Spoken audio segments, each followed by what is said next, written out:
Hey friends, this is Marco Lopez, and today I want to give you 3 helpful tips for how you can feel good enough when you're just not feeling good enough.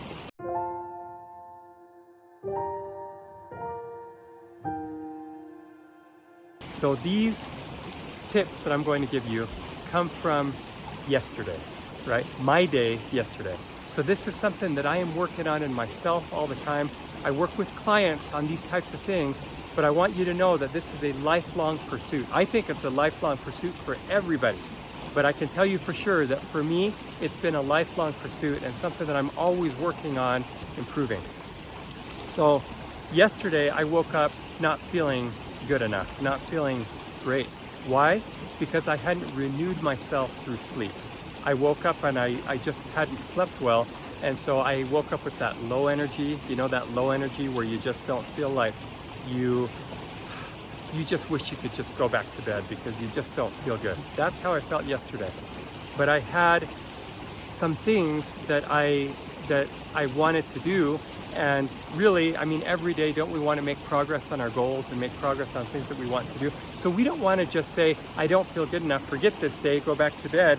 We want to learn how to rise above that and turn a day that isn't feeling good into a good day. So that's what I did yesterday.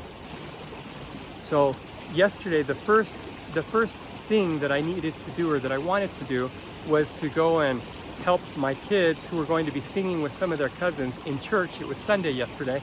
I wanted to help them to perform well in this musical number that they were going to do. And for my 6-year-old son, it was his first solo. They were singing with some other cousins, my children and some other cousins, and I wanted to help this turn out to be a really good experience for them. So, but again, I wasn't feeling it. I was not feeling good. So the first thing I did was I focused on other people. I focused on the other people who this could impact. So my 6-year-old son, it was his first solo. This was an important day for him. I wanted him to feel good about the things that he was doing. I wanted him to feel good about his performance. And so that inspired me to want to be better for him. And it also inspired me when I thought about the audience and how much they could be moved and they could be inspired by these kids singing something that could be very inspirational to them. So for that reason, that was more inspiration for me to get my act together, or in other words, elevate my energy so that I could be better and help these kids the way they deserve to be helped. So if you think about the needs of the people that you could serve or that you could bless their lives, it will help you. It will provide additional inspiration for you to be at your best. Remembering it isn't all about you. There are other people who are going to really benefit if you can find ways to rise above those feelings of inadequacy that you're feeling, okay? That was the first thing. The second thing is don't be so hard on yourself. So I remember when we got into the chapel building where the kids were going to be singing, I remember just thinking, I shouldn't be feeling this way. I should not be feeling this way because I felt I just didn't have that energy. But I went into the bathroom and I looked at myself in the mirror and I recognized that I was not feeling at my best, but I said, you're not feeling at your best, and that's okay. That is okay. We're going to go in there and we're going to do our very best. So what problem does that solve? What I used to do was I would just be very hard on myself, and I did a little bit of it yesterday, just thinking I should not be feeling this way. And that gives me feelings of shame and inadequacy, like I'm not living up to the things that I teach, or whatever shameful feelings I could be feeling. I let those go, and I gave myself permission to be less than perfect, gave myself permission to have a bad day, and I said, you know what, I'm not feeling great, and that's okay. But I'm just going to do the very best that I can. And then with that, it kind of helped me stop resisting myself and just get into what I was doing. I gave myself permission. It's okay if I'm not perfect, and I'm just going to do the very best that I can. And I noticed in my face that that even though I was feeling crummy, when I looked at myself in the mirror, I could see that, from the outside, people might not know that, and they didn't need to know that. I would just start smiling and I would focus on them and I would share my energy with them. And anyway, that was a really good step. It was through my physiology, through smiling and through being easier on myself that I started a really good shift in my day.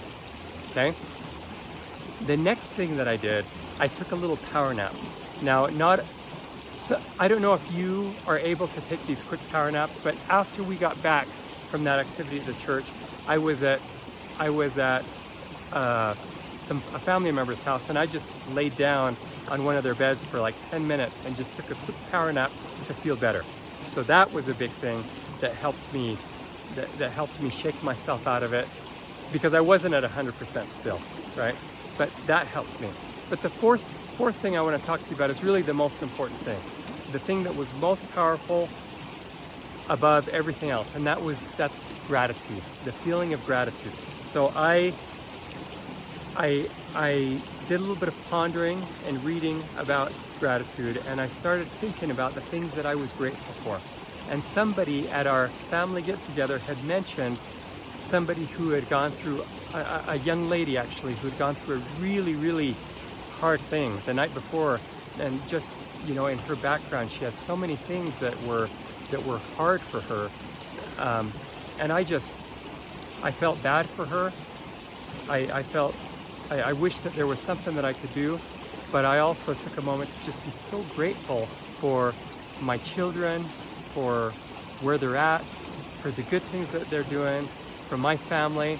Now that's something that I'm just really grateful for. We all have things that if you focus on, they will fill you with immense gratitude.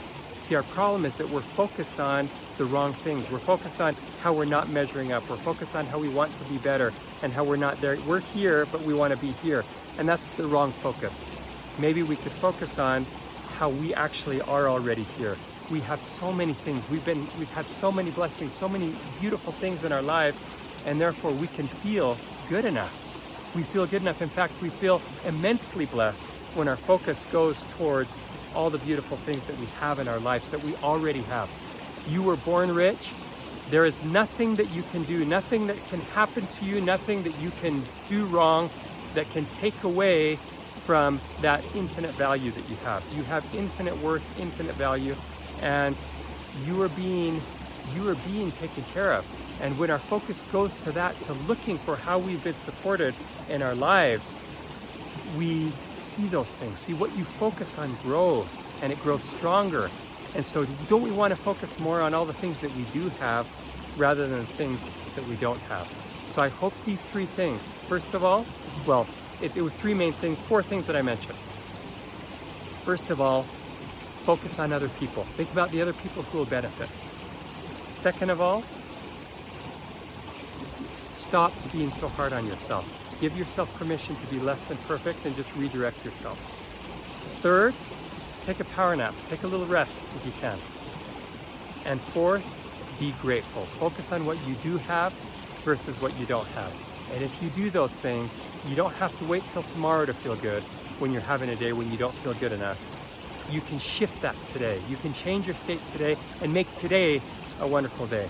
Put those things into practice, and I hope that it will help you have a more confident, calmer, and more productive day. Have a wonderful day. Talk to you soon.